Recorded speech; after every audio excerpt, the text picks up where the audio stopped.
Welcome once again to another episode of Contagious Leadership Live. I am Rigo Murillo, and I am joined by my wonderful co-host, Lorian. Thank you. Yes, absolutely. I'm excited. And Luke we brought Layman. back, we brought back a guest from the past. You know, we heard you wanted to hear more from this man. So here we are. We brought him back on. So we're going to be getting in some things, better choices. Lorianne? Bigger chances. There it is. So don't go away. This is going to be a good conversation. We had about a 20-minute pre-log by accident, and maybe we'll share that as bonus. But anytime we're with Luke, we always have a great time, great conversation, and tons of information that's going to feed you what you need to get your business moving this year. We'll be right back in the next few seconds with Luke Layman. Talk to you soon.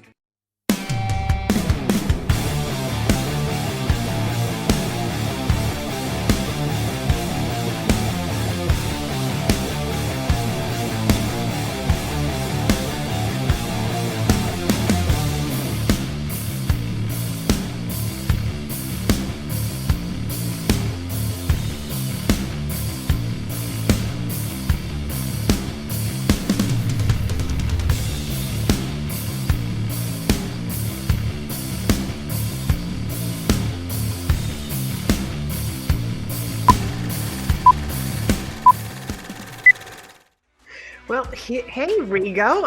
Hey, Lorianne. I'm excited about today's show and having Luke come back for another conversation. But before we do, why don't you tell the audience a little bit about what you do?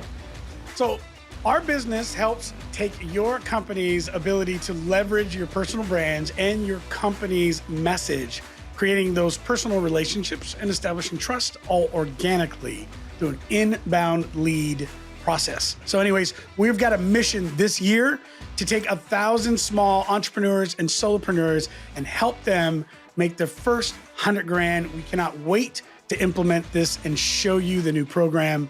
And that is what we do. It's part of what we do, but we'll get into that more a little bit later. Lorianne, why don't you share your specialty? Thank you. I actually help small businesses, coaches, consultants leverage speaking opportunities. There's like over 7,500 speaking opportunities every single day. And some of those are filled with your ideal clients. So speaking helps position you as the expert, pull in the right clients, and monetize your authority. Speaking of that, Donnie, why don't we go ahead and bring Luke in, and let's give him a round of applause. Yes. An expert in the field and also a public speaker, Luke Layman. So, hey, you know what? When we did our show with you last time, we had your clips coming up as one of the most requested top clips internally, externally. We've had a lot of fun with it, so we could not wait to bring you back. I'm so glad that you're here, Luke. Thanks again. I love it. And, I say I'm excited way too much, but that intro gets me some kind of motivated. It takes me back to like flying airplanes, and it puts that dopamine drop in. Yeah. So I'm ready. I'm ready to do this. I'm pumped. I can't wait for you guys to see what Donnie's been working on. It's going to be great. It takes it to the next level. It takes it to the next level. We're talking about better choices. Better choices, bigger chances today. We are. I have no clue. So for whoever's listening to this could go literally anywhere. I don't know where this is going to go.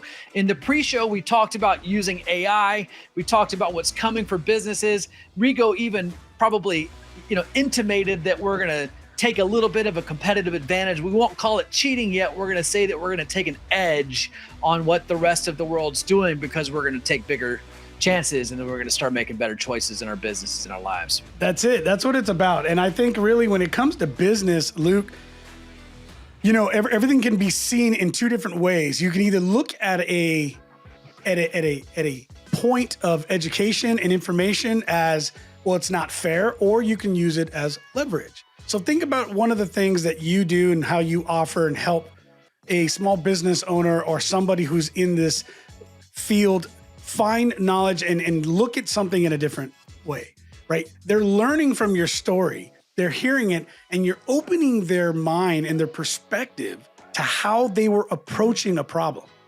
right? So if that person took time to listen to this program, to dig deeper into what it is you're saying, go find more information that you may offer on that, and expands their mind, it expands their thought process, it expands their way of problem solving. Is that them cheating, or have they expanded their ability to solve the problem, right? And so you're going to hear people complain about something when they're not willing to take the time, invest, and compete or use new technology, in my opinion, to put them in a better competitive position. And those who have been waiting for a way to expand their expand their knowledge, expand their problem-solving abilities, they're like, finally, I have a way to grow because I couldn't. So two different perspectives, but that's how I see things like innovation. And that's what I love when you talk about better choices, bigger opportunities, because the truth is that's really what it comes down to. Like, you want to grow your opportunities in a business, you have to learn how to make better choices.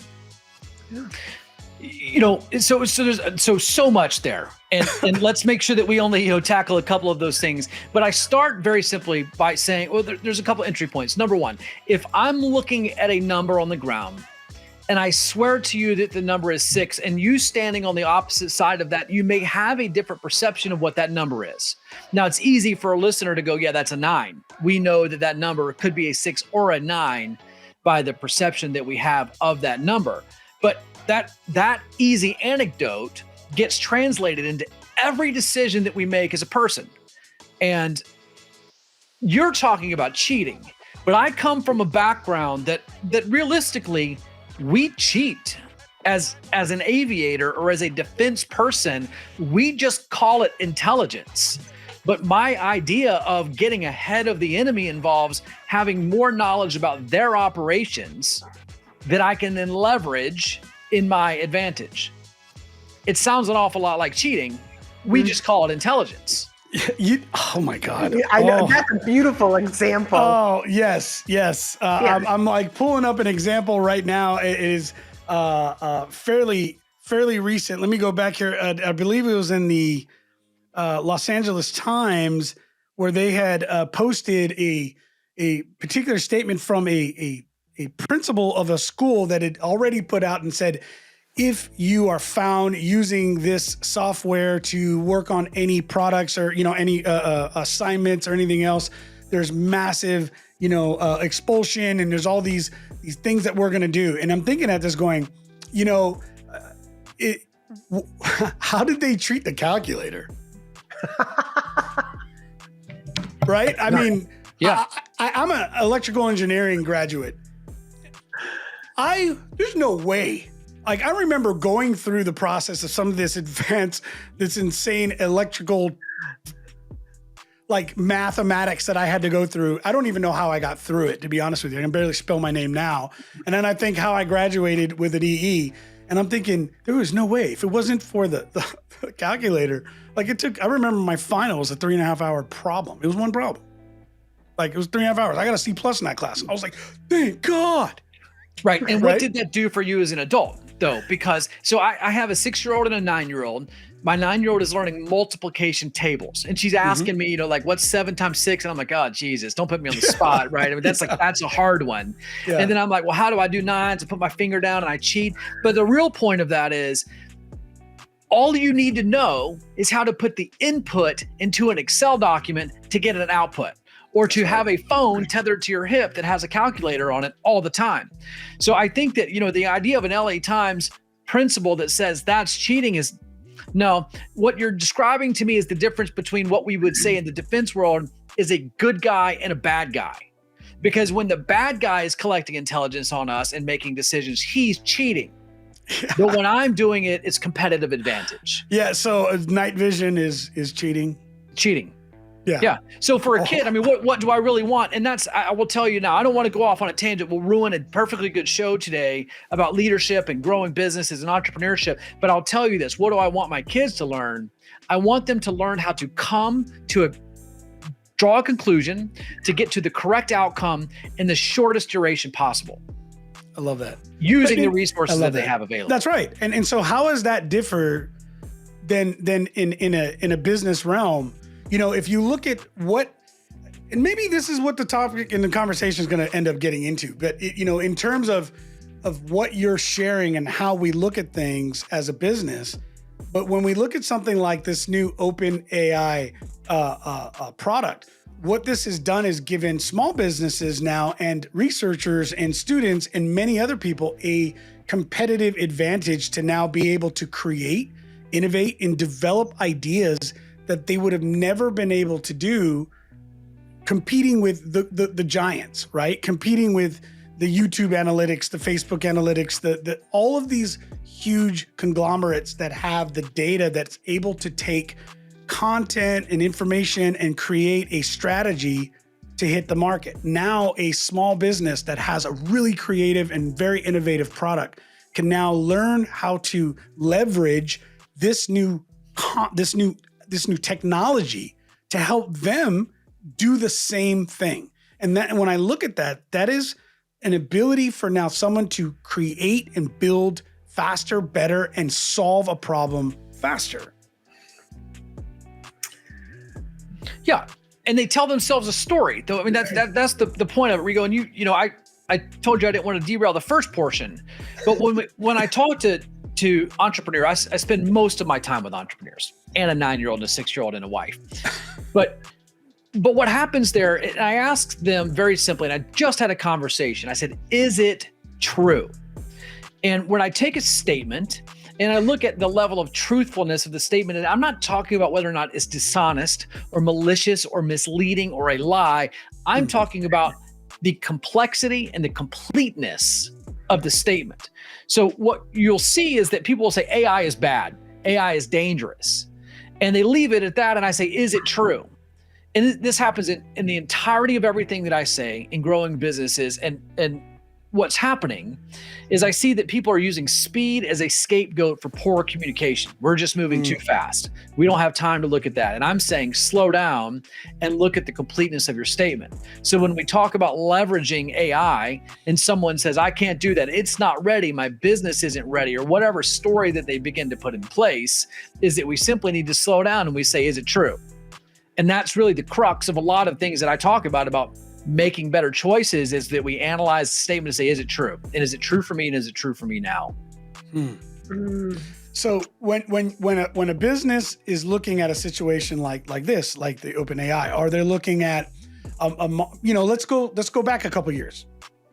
We had a global pandemic. We had COVID. That was something that nobody could predict, but yet there was a handful of companies that completely leveraged and exploded. I'll give Zoom as an example. Yeah. Prior to the COVID-19 outbreak, you had all of the other GoToMeeting, you had, all of the other applications out there that were providing meeting services. Zoom had built their entire program to be able to withstand over 100 million plus users. Yet they only had 9 or 10 million. They had built their entire system to be able to grow, scale, and expand to that size and beyond. And it could scale and duplicate that very quickly if need be. And in 30 days, they went from 10 million to almost 300 million users in 30 days. And talk about having lofty goals. And they never crashed. They were ready. Yes. They were absolutely ready for when the opportunity was there. So, and who would have thought, hey, maybe there's this global pandemic where the entire world is going to need to have a digital resource to communicate. Yeah. Right. Yep. That wasn't in their plan. They were saying, hey, let's build this to we can scale so we don't have the issue. And what happened? Why did they grow that quick? And Lorianne, great point. All of the other platforms crashed. They've been around for ages. They had the market and they could not withstand the growth. They were all crashing and everybody went to Zoom. And that was it. Zoom became Zoom. Now people don't say, hey, let's go to meeting, right? They say, let's Zoom.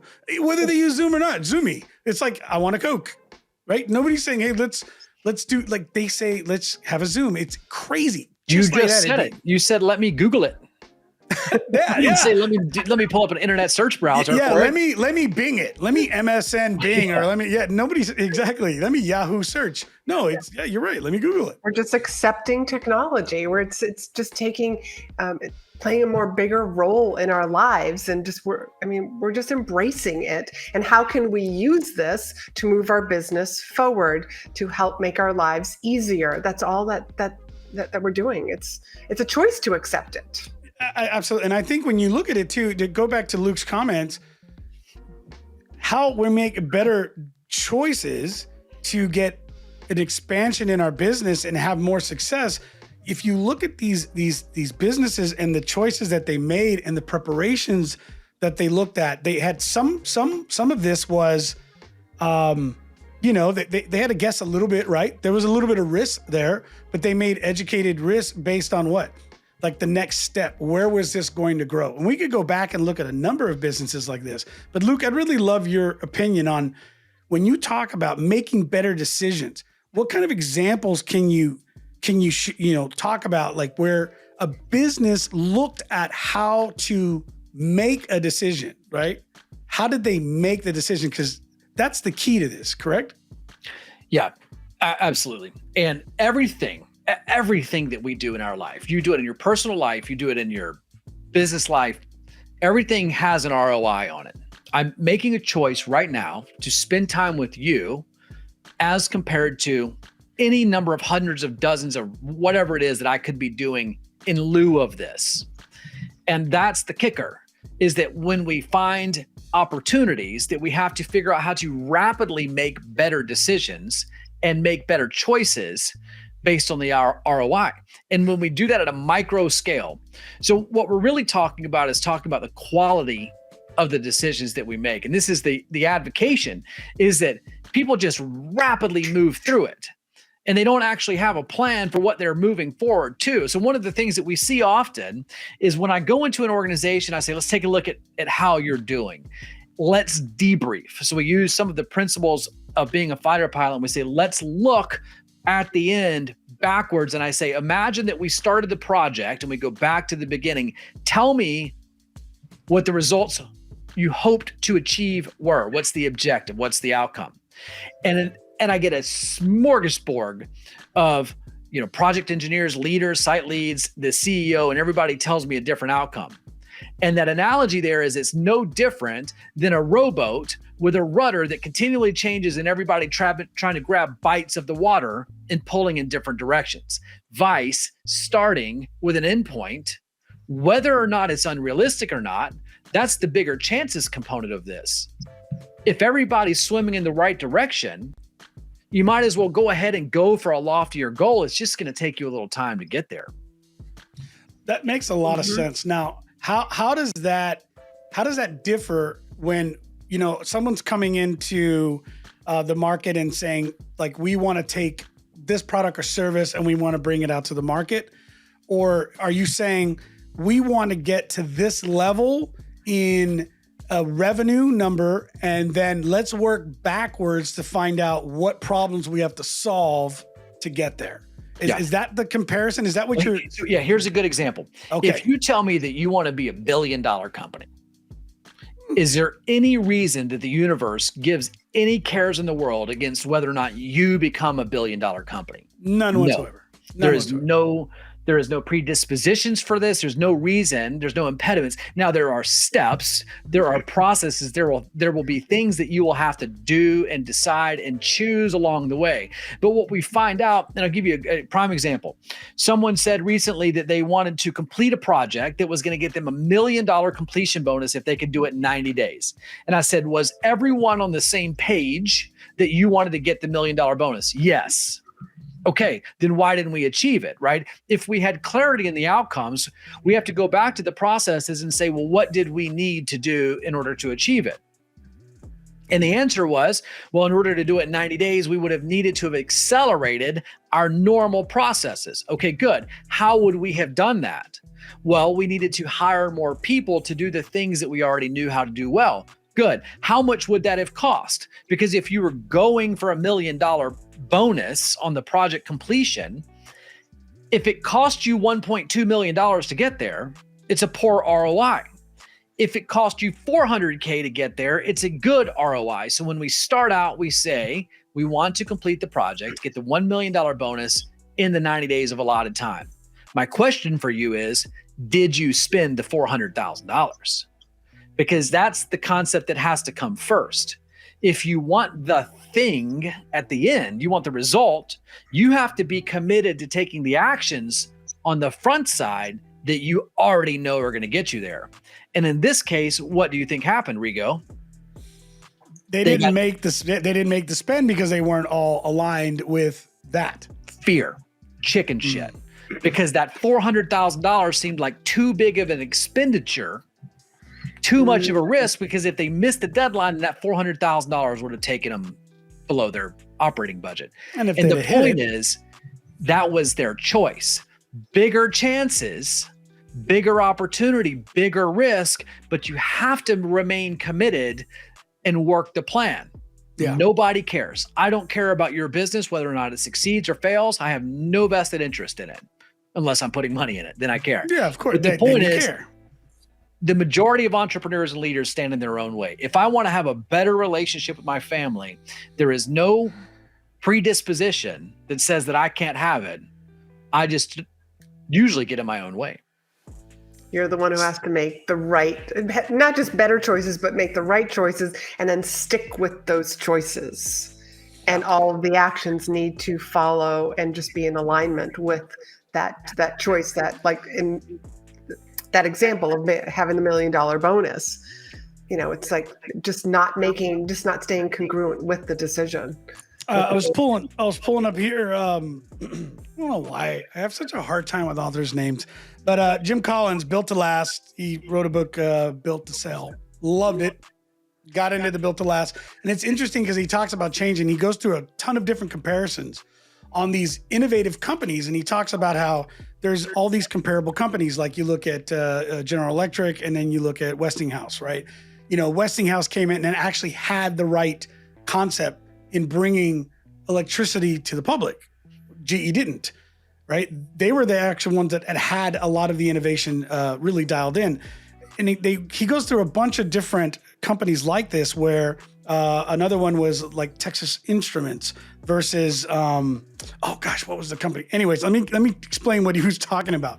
What I loved about it is he said, if you are in business and you don't understand that change is absolutely necessary, being able to go back and make the changes necessary, you're never going to be able to hit this level of growth where you can become innovative. And it was GE had recognized they had the right or the wrong approach. They changed it, but they created something that is long lasting, right? Even though Westinghouse had the original concept, and the list goes on. When I listen to you talk about this idea of understanding as an organization how to be in alignment with a goal, and then filling the needs to hit that goal with the task needed, it's a great way of looking at it versus saying, we're going to up our sales by 20%.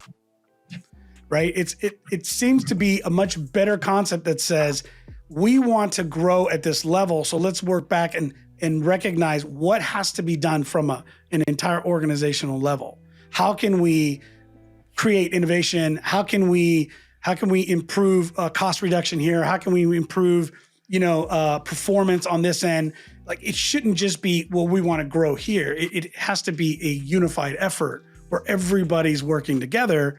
And I think that really is what separates very successful businesses from those that are not as successful. There is a common thread in the lack of success, and it always is the leader. And it's the leader's lack of clarity and their dedication to the process. And I've been saying it on my show, I've been saying it for quite some time, is that it can be no more clear for anyone else than it is for you.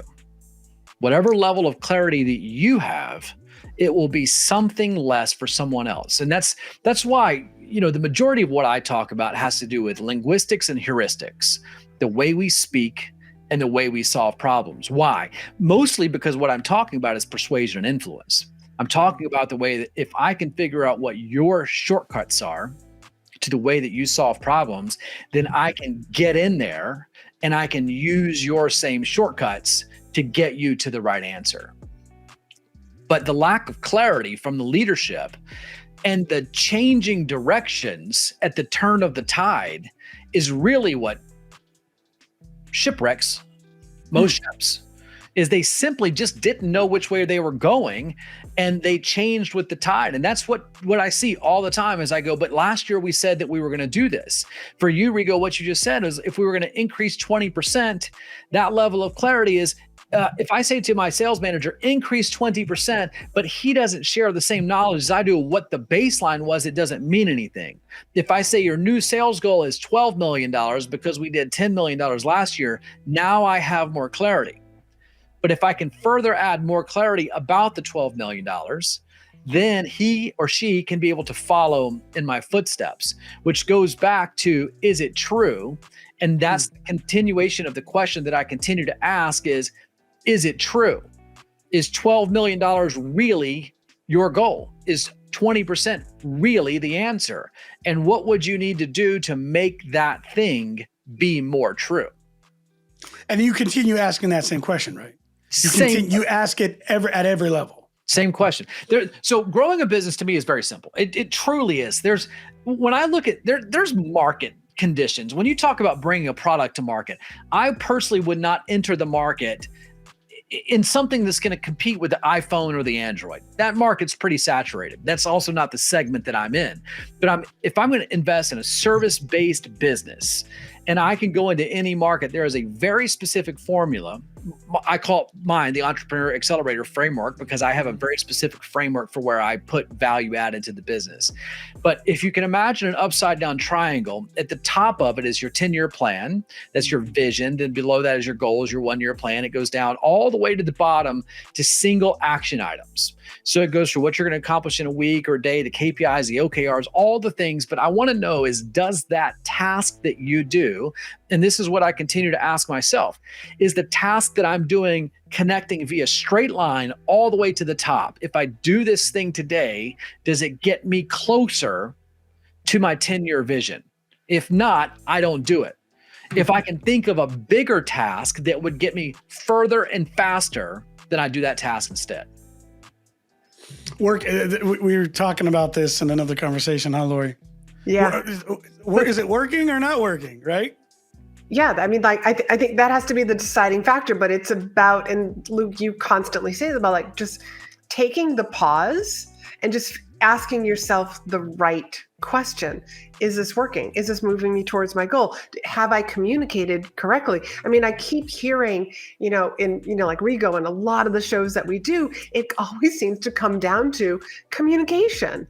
Are we communicating our vision? And, and I also think that's like, are we being honest with ourselves, especially as entrepreneurs, especially as business owners? It comes down to honesty and communication. You started, Lorianne, the show, and you said there's 7,500 speaking opportunities per day. And I say, is it true? And the question that most people say is, in their mind, they say, well, it's not true for me. And I say, well, that doesn't make it any less true. And then we put conditions and we guard it and we put filters and barriers in between it, but it doesn't make it less true. What's interesting about it, I know, Lorianne, you and I have talked a lot about this, is that when we look at, so we talk a lot about stories and the truthfulness of stories, but stories are only there to hold in place a belief that we believe about something. So if I say, your sales trajectory is $12 million. That's the expectation for the sales department. That's the story that I'm doing. And the belief has to be that I believe it's possible for my business. So when I look at those belief statements, I look at the individual components of the belief statement to determine how true it is. And what I'm looking for is I'm looking specifically how to make something be more true or more accurate in a more beneficial way that moves me closer to my goal. So I know we're getting a little meta and a little heady on this stuff, yes, but that's the direction. And it just comes down to a simple binary action. When someone says, I didn't get that report in on time, is that true? Yeah, is there a version of that could be more true? I didn't get that report in on time. I turned in the report 8 minutes late. Is that more true? That is more true. I turned in an incomplete report 8 minutes late. That is more true and gives me more information about now I can make a better decision, better choices with more information. I love this. There's a very similar process in a tool called the Stack, or I'm trying to think what Coach Kevin calls it, and I go back to calling it the Stack, but it's a process of understanding. He calls it the spark, and I love how he goes into this, but it's dealing with certain elements that you are battling or frustrated with when you hit this dilemma, and it's saying your given story, right? Is it true, right? Is it 100%? Can you be 100% like guaranteed that what you're thinking, that this person is a jerk? Like, is it true? Yes, it is. He's a jerk. Is 100%? Can you say without question, is that person really a jerk? Like, let's talk about really what brought this issue up. And I love that. I've never really thought about this in terms of looking at the steps in your business decisions. And I think as an entrepreneur or as a business owner, as any leader, honestly, if you're willing to break down each step and then challenge it, I think there's a massive amount of learning that we can do, and we can really get into it, versus a late report versus an incomplete report that came in 8 minutes late. And if we kept going down that line, we would find the root cause, a true root cause that wasn't emotionally driven, because we're asking input, output. It's just yes or no, right? So I actually I just spoke on this week, and to a room full of very smart people in Orlando. We talked a lot about this. And here's my analogy. If I say, as an aviator, that my wingman got shot down, is it true? So obviously, your audience probably knows my background is a fighter pilot. If I say my wingman got shot down, is it true? Well, it's probably true, because my wingman wasn't there to answer the call. But what can make that more true? Why my wingman got shot down by a SA-8. Now, just for clarity's sake, as anybody's panicking, I never had a wingman get shot down. But if this anecdotal, story just an example, just an example. Just an example. Somebody hit me up on this. I gave an example the other day. Like, that sounds terrible. I'm like, it didn't happen. It's just a story. It's an anecdote. If my wingman got shot down by an SA-8, I might be able to. This goes back to the heuristics and the patterns, is that we have a tendency to use recency bias, and we blame things on the thing that happened right before either the success or failure. My wingman got shot down by an SA-8. Yes, that is an observation, but it's not the most true, because we have an incomplete story. You're not telling me the whole thing. So I want to know what makes it more true. My wingman got shot down by an SA-8 because we had poor intelligence, because we had an unknown threat, because he had an inoperable missile warning system, because he didn't understand the tactics, techniques, and procedures to defeat the missile. Now we're getting to something that becomes more true and more useful, and something that I can do. But, Rigo, we can get this back down to practical application. If my kid does not feel connected to me or is acting out in school, I can begin to draw parallels back down to my specific behavior patterns about where I take responsibility and my choices and go, oh, that's easy. I need to spend more time with my child. Now I just need to take bigger chances. The better choice was allocate more time and energy to the things that needed to do. And now I'm looking for the thing that has the highest ROI. And it doesn't mean spending money. It may mean that I have quality one-on-one time. It may mean that I read a book. But what often happens to close the loop on that is that people blame things on the wrong thing. And when they tell me this happened to me because of that, I say, is it true? And now I become a sniper at each one of those to make sure that you're connecting the correct causation to the correct outcome. And I'm sure you can challenge it too, because they're going, yes. You would say, are you like 100%? 100%? The question I always ask is, what makes that more true?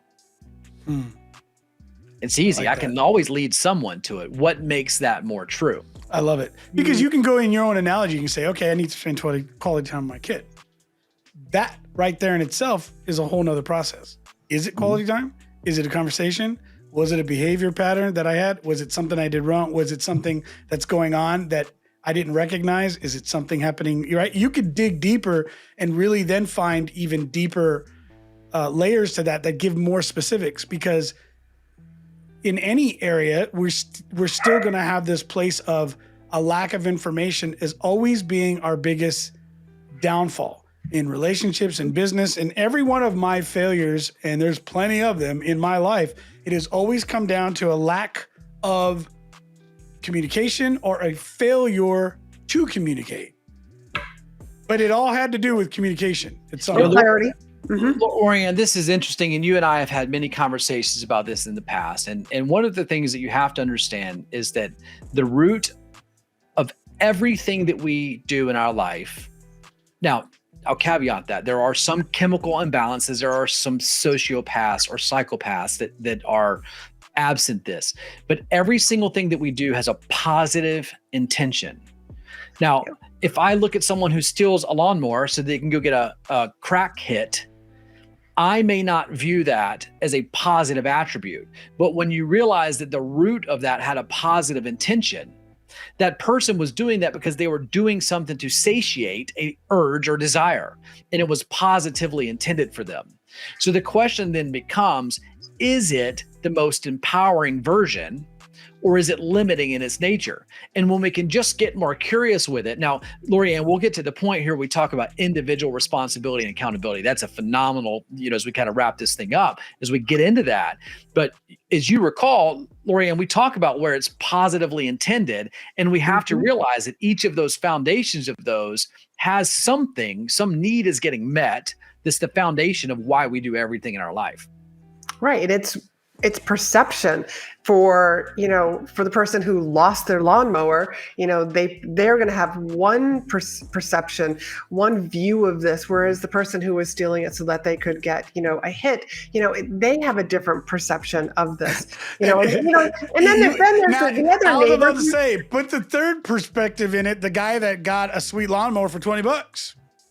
And they're all winners. Hey, I really needed a lawnmower. Listen, I grew up in Southern California. I cannot tell you how many times I was like, yes, I really need that. And that's super cheap. Sure. I'm just going to give you the money. I'm not really caring where it came from because I needed that. And it solved a major issue for me. Like, I remember buying a car for $400. That car didn't last very long. Eventually it had to go back to the police. But I remember at that time, I needed a car, and that car lasted me a couple months. And when I went to go register it, found out that it didn't belong to the person who sold it to me. Now, I was a very young man, but here's the funny thing. That example is perfect. I needed that car.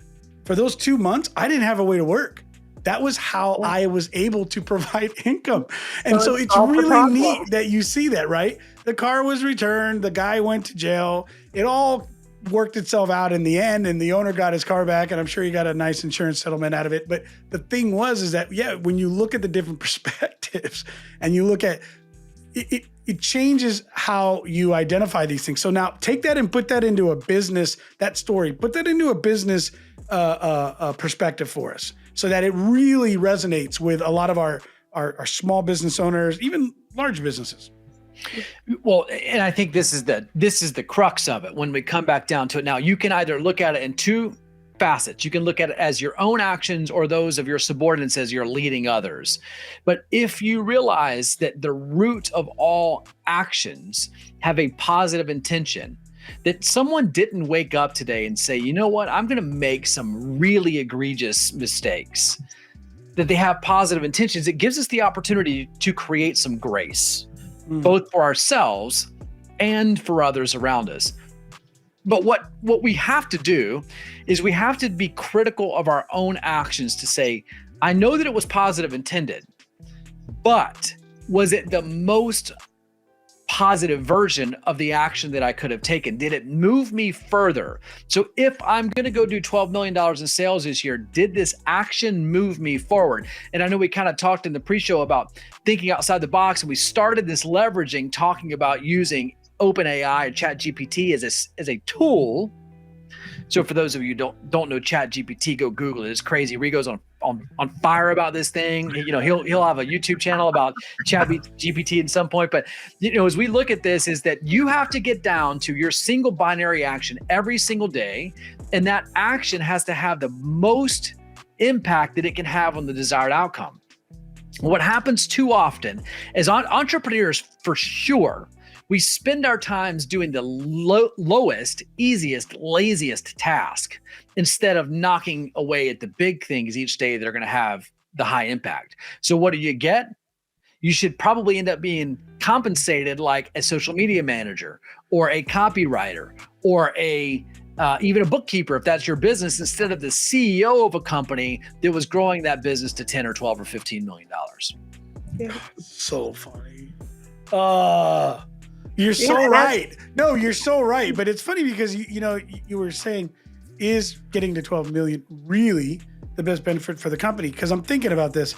If a business, like let's say my business, and I'm looking at mine, if there's a certain potential, there's a certain level of growth where not all growth is going to be positive. Like I even talked to the team about that as we go into this year. I'm not so much looking for a financial revenue growth as much as I'm looking for a profitability shift.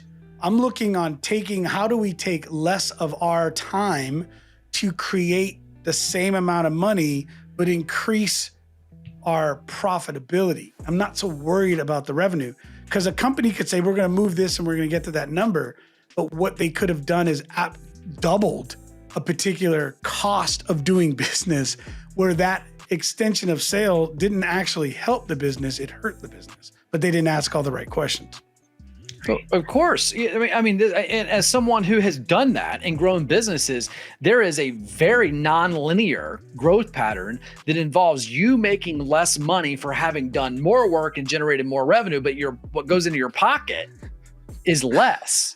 So, if you, and this is kind of an interesting thing as we get into a little bit more advanced tactics and business growth, but let's just say, because I'm a service business guy, let's say you do $1 million a year, service business, you got a team of 3, and you're generating $500,000 of personal take-home income. So about 50% owner's benefit.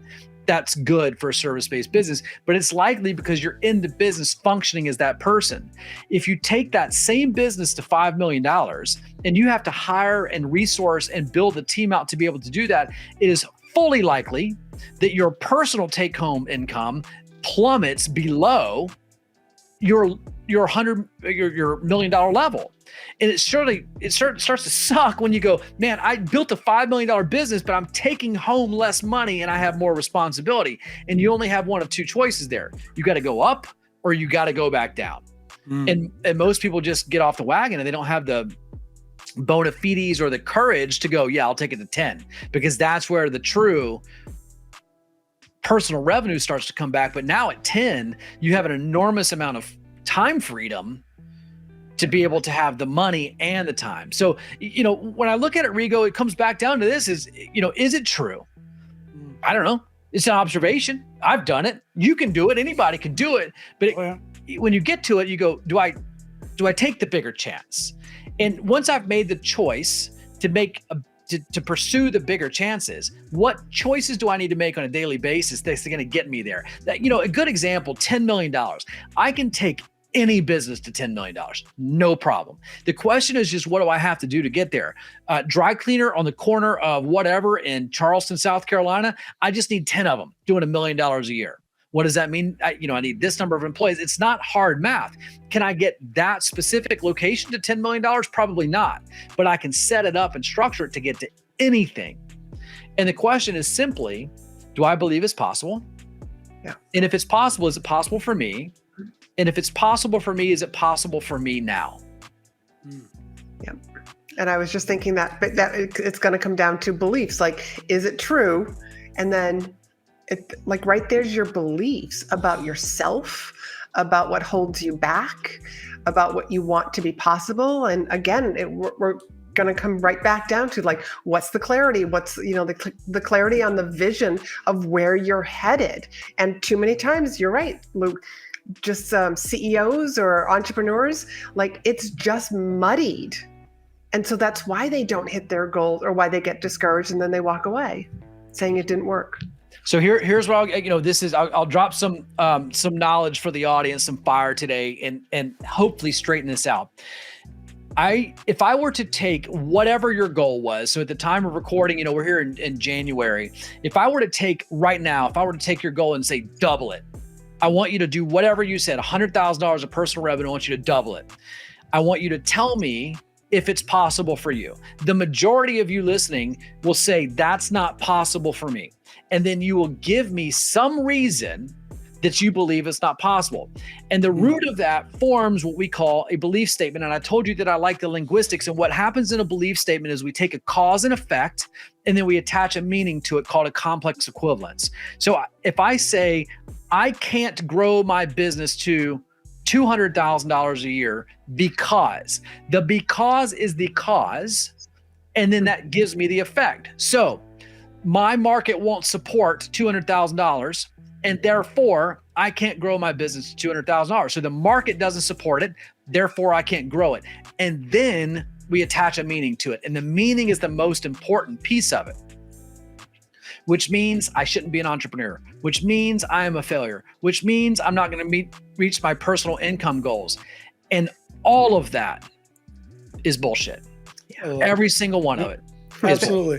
This is good. First off, Truth I was up to like 2 or 3 fixing some technical things within emails and new CRMs. I'm going to just be completely open and honest as you're sitting there talking about this. I'm like, yes, it's exactly what happened. And it's a little irritating because I actually have paid for somebody to do this and they were not fixing it. And I got tired of waiting and I just did it myself. Now, that's a different subject. I shouldn't have, I know, but I got tired. But one of the things that I love that you just mentioned is, and when I talk to the team, I go, look, when we are coming up with something, I don't want you to tell me why it can't. I want you to go show me how we can. Like, I don't care why we can't. It's always going to be that's not possible. If I haven't challenged you on every single question I've ever asked, we wouldn't be where we are today. Like, we have to do this. I would rather you tell me how it can, and then we will take and evaluate if that's something we can do. Because anything is possible. It's just time and resource. Like, it may not be physically doable in our current state. It doesn't mean it's not impossible, but even that goal becomes, or that number can become a goal, and it's something in itself that we shoot for to hit something, to hit the next, to get us where we want to be. But not going at it at saying, how can we do this versus, well, that's not how that works. That can't be done. That's not what I asked. I told you what I need. I need you to go find me a solution. That's what I asked. One of the beautiful leadership techniques that I use is to allow someone to displace themselves from the outcome, and realizing that most people have a fear-based response. So when you say, can this be done? Or show me a way this can be done, if there is a connection to inadequacy or failure, that's where fear-based responses come. So I actually relieve that pressure from them by saying, if you were in my shoes, if you had my resources, how would you solve this problem? Or I can take the constraints away and I say, if time and money were not an issue, how would you solve this problem? Because now we get one step closer to what a roadmap to success would be like. And now I come back in a collaborative manner and I say, yes, that is one way to do it. And we can combine those steps and we can apply some resources. So for me, it's about creating multiplicity where those two things can exist simultaneously, and we can move ourselves forward. But I give them a reprieve by taking them out of the mix because I don't need their limitations. I love that. And by removing the fear from their thought process, it also will allow them to get into a creative space as well. So if they have the ability to expand because they're in that area and they probably have seen some ideas, but they've already said, nah, that's not possible because their mind isn't trained yet to see things differently. You've given them the the okay to be completely creative, completely innovative, and expand and come up with crazy ideas without a fear of that fear complex. You're right. I've seen that happen. I don't know why I haven't laid it out that way, but thank you. I love the reminder. You said something simple change of words. I think for entrepreneurs, they should do this. Now, you said I did this, and I think that you should, for clarity. I'm not advocating that you don't do things in your business, and I think the delegation is fine. I'll give you a great example of innovation. Is many years ago, I was looking to increase a line of credit inside my business. And I began to go find some consultants that said, okay, how do you do this thing? And somebody gave me a brilliant strategy and said, here's the way that I do it. I create a document that has the banks compete for me. So I'm basically creating a request for proposals from the banks that outlines what my business state is and what my financial needs are. And I give it to them and I say, you have 7 days to give me a response. I say, that sounds great. I would like for you to do that for me. How much does it cost? He said, $5,000. I'm like, you're out of your damn mind, because that is a lot of work that I'm going to have to do to give you all of that data for you to put it back in a template. So to be in integrity, don't send me that document, because I'm going to recreate that document myself and I'm going to send it to the banks. So a lot of what we do is we figure out what's possible for us. And then where we add value as the entrepreneurs is we're the person that figures out how to shortcut it and to make it happen. And the analogy that I give is, kind of goes back to, are you getting paid like a bookkeeper or a social media manager? If I'm flipping houses, where am I expecting to get paid on the house flip? Because if I buy the house and I finance the house and I go replace the carpet in the house and I paint the walls in the house and I list it as a real estate agent, I should expect to get paid as a real estate agent, a tile mason, a carpet layer, a painter, whatever that is. And they're not. And they're not. And you're doing all of those inefficiently. Right. So where am I adding value to that? And I go, where I actually add value to that is I buy low. That's the only thing that I do. I find off-market properties, I buy low, and then I delegate everything else. And I do that continually. And that's the challenge inside businesses, is to find the continual place that you can add the most value and do that time and time and time again. And you know what?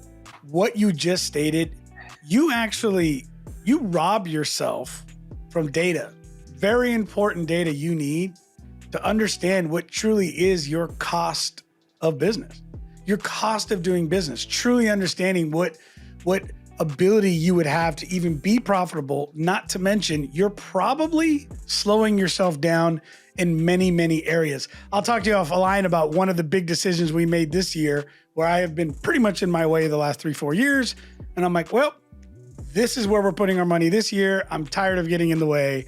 It's time for us to move into a different direction. I love this. Luke, I cannot thank you enough. There are so many nuggets out of this. I cannot wait to break this down and get this stuff out for our audience and for others to take a look at. Why don't you give us a quick, just a quick plug? Let us know and let our viewers know, where can they find you? Where can they find your content? I really want people to start to get to know who you are. I'm glad I have. And you never, ever come without something awesome for us to take away. So please go ahead. Well, the easiest way is to go to my website, lukelayman.com. Everything points from there. But, realistically, I'm most active on Instagram. I love engaging and hearing about the challenges that you face. A lot of the content for my show each week comes from the comments that I have on Apple Podcasts or from the comments that I get on Instagram. So this is very fulfilling for me to support and watch the journey of entrepreneurs across the globe and just having massive impacts these days. I love it. Fantastic. Awesome. Lorianne, you want to give us some final words before we go ahead and let Luke go? So one of the big things that I'm walking away with, from this show is really, it's like, stay in your role.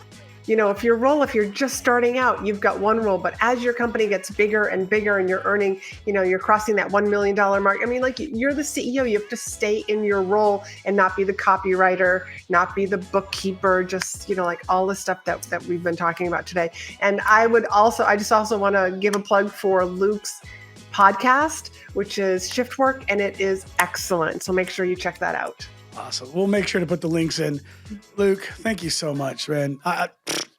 You'll see with the stuff I got at. I don't even know where to start. There's lots and lots of value that I've gotten out of this, and I cannot wait to share. But most importantly, it's really understanding, especially when you're in that, there is a place, there's a growth level for a business that's getting into that high 6 into 7 figure and getting to that next stage. And I believe everything you shared today is massively important for any business owner to understand, but especially for those in that transition, because that area right there really is no difference between 1 to 10, but there is a major growth level that has to happen in order to get out of that and get to the next level. And I've come to realize that myself.